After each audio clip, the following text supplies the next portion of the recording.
Whenever you're ready to go. The bell rings as you rush to your seat and begin the day of class.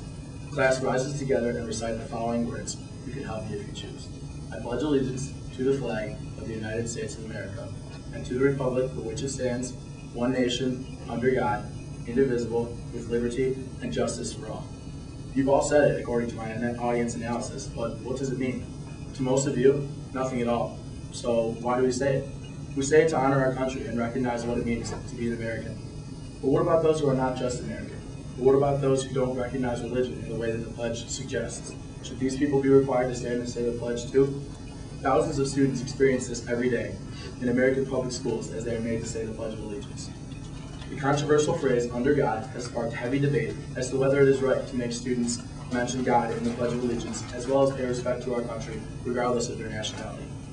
Having gone to school in a district that required the Pledge of Allegiance, and having said it every school morning in my pre-college life, I have now researched the controversy and debate surrounding this issue. Today, I'd like to convince you that American public schools should remove the Pledge of Allegiance as part of their normal school day to accommodate those who are made uncomfortable by it. First, we will look at why we need to adjust this school policy. Then, we will discuss how to put that into effect, and after, we will look at how much better of a public school system we will have with this change in effect. Let's start by looking at why we need to make this change. We need to remove the pledge from public school days for two main reasons: religion and nationality. The phrase, under God, included in the American Pledge of Allegiance, brings rise to much debate over the freedom of religion in the United States. The first 10 words of the American Bill of Rights, the first 10 amendments of our American Constitution, and the backbone of our country's legal and justice system read as follows. Congress shall make no law respecting an establishment of religion. Straight up. We all know that laws passed in this country stem from the Bill of Rights in one way or another. So if state laws require Americans to recite the pledge with a mention of God, is this respecting the freedom of religion within the United States like the Constitution promises? No, it is not. Something that contradicts the Constitution is said to be unconstitutional. While this word is often used in very strong cases, it can be argued that making American students recite the pledge does not honor the rights that are guaranteed by the Constitution. In justice court systems in our modern society, this is a significant problem. Different religions pay respects to higher powers in different ways. Not all Americans may believe in God in the way that it is mentioned in the pledge. According to Michael Martin of the Cambridge University Press, about 6% of Americans consider themselves atheists, or one that does not believe in God. Doing the math out of the total population of our country, this is 18,210,000 people that consider themselves atheists.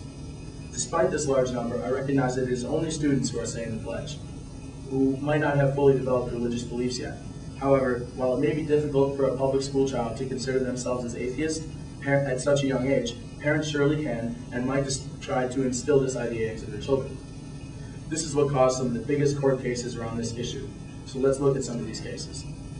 In 2006, in a Florida case, Frazier versus Alexandre, a federal court district in Florida ruled that a 1942 state law requiring students to recite the pledge violates the First and 14th Amendments of the Constitution. The 14th Amendment, one of the most complicated and important amendments, while complex in its entirety, states, "No state shall make or enforce any law which shall abridge the privileges or immunities of the citizens of the United States." In simpler terms, no state laws are allowed to override federal laws that are already guaranteed to American citizens.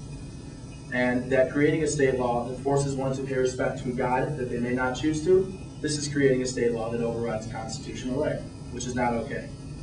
As a result of that case, a Florida school district was ordered to pay $32,500 to a student who chose not to say the pledge because they were ruled wrong in making this student recite the pledge.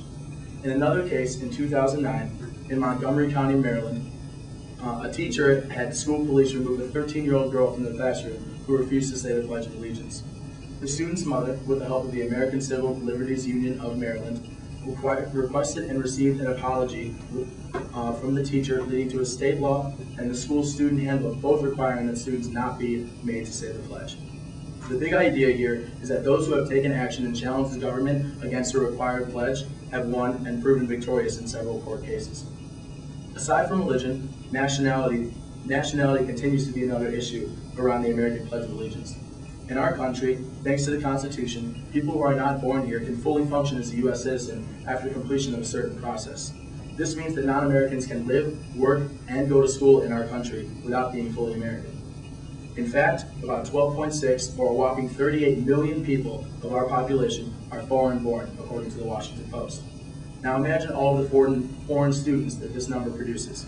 More specifically, lots of students grow up speaking their native language in the home or even at school too. Are these students clearly still influenced by their ethnicity, supposed to stand up and honor a country just because they're in it? We have to consider the lack of respect that this shows to those we claim to welcome with open arms to this country. Out of those millions of foreign parents, imagine how many of them would prefer that their students not be required to say the pledge every day. How about if they wanted to honor their nationality in their own way? How is that corrupting? How corrupting is this to those who want to honor their own nationality? And doesn't it show that those who live here must do things the way we do? That's not what our country is about. We know this because of the First Amendment that I mentioned earlier that gives Americans so many rights that not all countries have. The solution to these problems is rather simple. American public schools need to remove the Pledge of Allegiance from their daily routine to respect the beliefs of all those who live in this country. It's a question of school policy where the district school board would meet and decide that instead of taking that 1 minute every morning to say the pledge, that they would not, and start class normally each day. It comes down to the question of what's the point of keeping the pledge if it causes this many problems. It seems like a harmless thing to remove from the public school system, and it's even very debatable as to how much it really means. To support this, let's see how you all feel about what I'm saying. Here are the facts. 88% of you said that your pre-college schools incorporated the pledge as a normal part of their school day. However, 77% of you said that, even if you were not required to say the pledge, you chose to say it anyway. So then I asked myself why. And to find out, I asked you all how important or meaningful was the pledge to you. Out of those same 77% who chose to say the pledge each day, 71% of you said it didn't mean anything at all to you. So I looked at the overall picture, and I came to the conclusion that the vast majority of you say the Pledge of Allegiance without it really meaning anything to you. So I thank you, audience, for helping me prove my point. What is the point of saying the Pledge of Allegiance if it doesn't mean anything to us and such a large percentage of you aren't getting anything out of it? I will be fair, however, and say that 11% of you felt very strongly about the pledge and what it represents. Now it's time to see what an American public school system will look like without the Pledge of Allegiance. Once again, according to my polls, the vast majority of students would not at all miss the pledge as part of their normal school day. If it doesn't mean anything to students, why the need to keep it when it's only causing problems? From your answers to my questions, it was hard for me to see the importance and the need for the pledge, according to students from America. If you all say that we lack the need for the pledge, and I say how many problems the pledge is causing in our society, then why should we keep it? More importantly, its removal would finally establish respect for those who have religious affiliation different than suggested by the pledge. It would now effectively respect the First Amendment in giving the American people freedom to practice religion as they please. It would also better respect the 14th Amendment in not letting state laws or school systems override basic rights that Americans already hold. Finally, it would show more respect to the significant population of foreign-born citizens in our country. So I ask you all to make a pledge today, but not the one that you're used to. I ask you to make a pledge to respect all members of this country and rethink if the Pledge of Allegiance really does that. We have discussed the problems with the religious phrase, the problems around respecting non-American nationalities, but also come up with a simple solution to create a better and more respectful public school system.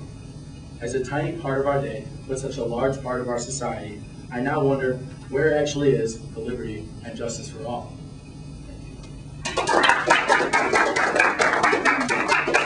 Excellent.